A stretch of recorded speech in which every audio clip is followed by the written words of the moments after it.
My friends, it is so incredible to see what's happening in our society. To witness world government being announced, global currencies being pushed as a solution to all the world's problems. Imminent attack on Iran unless we get the word out and stop this. Total surveillance. Lampposts going up all over the country with microphones and cameras in them. This was already happening 13 years ago. It's in my film Police State 2000 I put out in 99. I have the documents from 1998. This is a criminal group that has set up a fraud. The public is living in a false reality, and they are setting up a giant DARPA-controlled grid known as the internet that is meant to absorb society, make it cashless, track everything, and then add fines and fees. That's another problem with cashless society. Oh, we'll put $5 fee on all your transactions. Now you pay to keep your money with us. Now companies make you get automatic transfer. Now you can't use that cash in that secondhand transaction. Now Homeland Security came out yesterday and said paying with cash is suspicious. And they told hotels, spy on people. Dig through your luggage. But nobody digged through the Fed's luggage, all caught bringing in narcotics. Catherine, you were getting in, and then we're going to go to some calls here, but I want to kind of shut up for 10 minutes or so and give you the floor here. I want you to run through for people, because you were getting into the fact that it's being set up to where we can't operate without it, and old communication systems are going away. Like, a lot of people want to continue to have pirate FM, micro FM. I think it's a great idea, as long as it doesn't interfere with the commercial spectrum. Now they're handing FM translators to all the big companies to put on mindless stuff like comedy or whatever. No local programming, no local interest, nothing that serves the community. And now the FCC's been talking about making it to where you can't pick up a reception in your new digital radio with all the cars coming out unless it's got a code authorizing it. So even if you put up, like they used against the Soviets, a pirate FM in, say, Romania, it won't even be picked up by the phone. Just like they can blacklist Infowars.com or alternative media. People need to realize we're entering a time where you're not just going to be able to tune into all this. People need to appreciate it. They need to understand how important it is. They need to tell everybody now about Infowars.com, about the 27-hour transmission and the free video streams that are up there right now to create a viral spread of this information. They need to donate at Infowars Money Bomb so we can... I tell people sign up at the Infowars Insider because we've been told by our experts that email is something that even if they shut us all down with that list, I could still write articles or with compression do short audios or videos and encode that and send that out to people. So we need people to sign up there for that free newsletter. I mean, we really are mounting an assault against the globalists who've created this artificial habitat for us that they're now phasing us into. So, Catherine, you've got the floor. I want you to break down what you were getting into, the threats you see, other facets, other areas, the whole futurist system, what's driving this, what the master plan is. Then we'll go to calls. Well, and that's what I want to get into is some of the solutions. You're talking about, sending out encrypted email, getting people onto InfoWars. These are all things that people should be doing. And, I'll send anybody who will ask me, hey, where do I get the information? I'll say, Infowars.com. I've got my websites up. There's a lot of places out there where people can go. You do an extraordinary job of being a clearinghouse for a lot of that. But let me also tell you, in terms of encryption, and when we start talking solutions, what drives me crazy is when people on our team, people who ought to know better, are sending those emails through Gmail, for example, or signing up for Google voicemail, for example, because Google is reading all those emails. And if they're using Google as their search engine, and I've told your listeners many times before, StartPage.com is the company that I recommend as an alternative to Google, because Google is reading all of the searches that you do. So if you go in there and you search for global control grid, or you search for offshore tax havens, or you search for smart meter opposition, whatever it is you're putting in there, the fact that you typed it in, Google is using, and they are creating these incredibly detailed profiles. We know that one of the founders of Google said he wants the company to become like the mind of God. And you look at that and you say, okay, so they're scanning in all the world's books. They have become the primary means of communication in this country today, believe it or not, because that's where you go if you want to figure out, ask your question. Hey, give me a recipe for cinnamon toast, or tell me what's the latest on the power outage, or whatever it might be. People log on to Google unthinkingly. So there are some tools out there that people can use. One of them is SSL encryption. And the reason this is important, and I'm going to take a minute, and I usually don't like to get too technical on people, so I'll explain this. SSL stands for Secure Socket Layer Encryption. And what it does is it takes your communication through the Internet, which normally goes out wide open. It's like a postcard versus a sealed envelope with, a bunch of layers of duct tape on it. That's the difference. When you send an email or you log on to a website, you are essentially sending a postcard to your Internet service provider. That's your Charter, your AT&T, your Verizon, whoever's giving you your net connection is monitoring where you go. They're monitoring what you send. They have the capability of reading your email.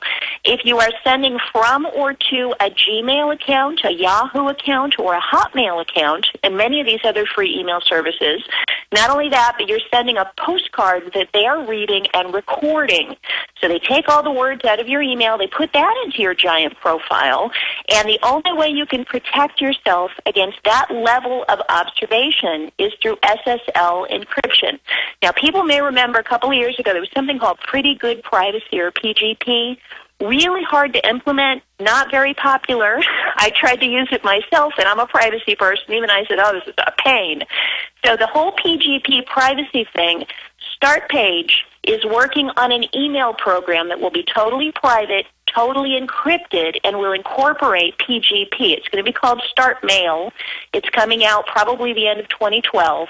But in the meantime, StartPage, and if people don't know what that is, Alex, you know, it's the private search engine that people need to be using instead of Google, because they don't record all of the stuff you do. They don't record your IP address. They don't record your searches. They don't know your identity. They don't use tracking cookies. And I can vouch for them because I'm actually now a VP with the company after having him as a guest on the show a couple years back. So StartPage just made an announcement this week that they have switched over to complete SSL encryption. And now what that means is that when you log on to StartPage and you make a search, so let's say you look up offshore tax havens, or you look up InfoWars, or, you know, the latest story that we've got out there. I don't know, maybe those electric lights, the street lights that can listen to you. So when you search for that in Google, they know it. Or you look for Ron Paul, they know who all the supporters are. But if you go to StartPage and you search for that, what is new is now not only does StartPage not record you at startpage.com, but your ISP can't see what you're doing with StartPage. So your ISP no longer can record your searches. Now, the thing that has people a little confused, though, is if you click on a link. So let's say you go on. It's just like Google, by the way. And, in fact, StartPage now returns 100% Google results totally privately. So we go to Google, we grab Google's results, we strip everything away from them, and then we reserve them to you.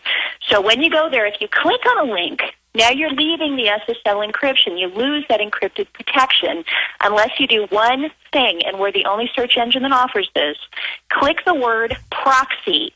There's actually a little link under your search results for the outside third-party website.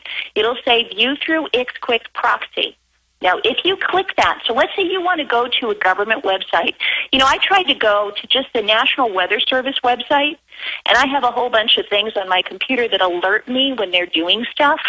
And I had something saying, they're running a script on this page. They're loading cookies into my browser. I was like, get me out of here.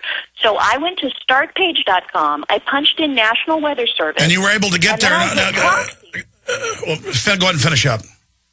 Well, what they do is StartPage gets the National Weather Service, loads it for me, and the National Weather Service never sees me, can't put a cookie on my browser, can't run a script, doesn't even know that I was there, and my ISP doesn't know I went to the National Weather Service because everything is now encrypted. So it's pretty much the most private way you can surf the Internet, and I'm excited.